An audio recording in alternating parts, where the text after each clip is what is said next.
शासन की योजना अंतर्गत गरीब परिवार लोगों को सस्ता राशन मिलने की एकमात्र शासकीय उचित मूल्य की दुकानें हैं, जहां गेहूं चावल मुफ्त हितग्राहियों को प्रदान कराते हैं, मगर हितग्राही इस योजना से भी वंचित रह जाते हैं। खाली और बंद देखकर वह वापस लौट जाते हैं और कभी चालू भी मिलती है तो खाली दुकान यानी अनाज नहीं मिलता या उन्हें विभाग सही समय पर अलर्ट नहीं करता और शासकीय उचित मूल्य की दुकानें आधे समय बंद ही रहती हैं। दुकानदार भी राशन अलर्ट नहीं होने से परेशान है, जिसके चलते हितग्राहियों को बार बार शासकीय दुकानों पर चक्कर लगाने पड़ते हैं। इन दुकानों पर सरकार का नमक भी लावारिस अवस्था में पड़ा रहता है।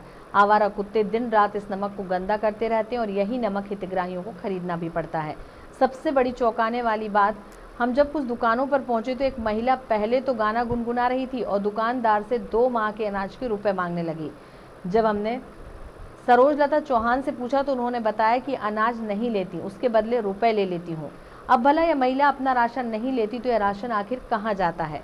इसका मतलब साफ है कि राशन की कालाबाजारी होती है और शहर में ऐसी कई दुकानें हैं जहां राशन खरीदा जाता है। इन दुकानों पर यह राशन हितग्राही स्वयं अनाज पहुंचाकर बेच देते हैं और अनाज व्यापारी शासकीय राशन को खरीदकर सीधा बड़ी मंडी में बेच देते हैं। राशन की दुकान वाले जब राशन अलर्ट नहीं होता तो हितग्राहियों से थंब इम्प्रेशन अंगूठा लगवा लेते हैं और कहते हैं कि अगली बार राशन ले लेना, मगर वह दिन आता ही नहीं है।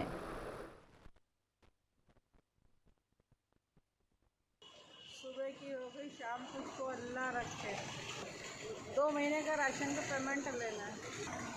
राशन मेरे हाथ में प्रॉब्लम है, तोड़ने की नहीं बनती मेरे से। 200 400 लेना है मेरे को। आज आखिरी तारीख है। मैं वज़न नहीं तोड़ सकते, डॉक्टर ने मेरे को मना करा वज़न तोड़ने का। राशन लेने के लिए आए पर अंगूठा लगवाते हैं।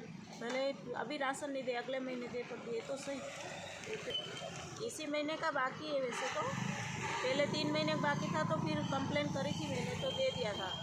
मैं गेहूँ और चावल 4 महीना का। अरे भैया, शाम को सुबह शाम को सुबह ऐसे ही बोलती है। नहीं चाहिए नहीं भैया, मैं तो यही कंट्रोल का सही रहा, डब्बा में आटा ही पड़ेगा। अब जाँच कर लो।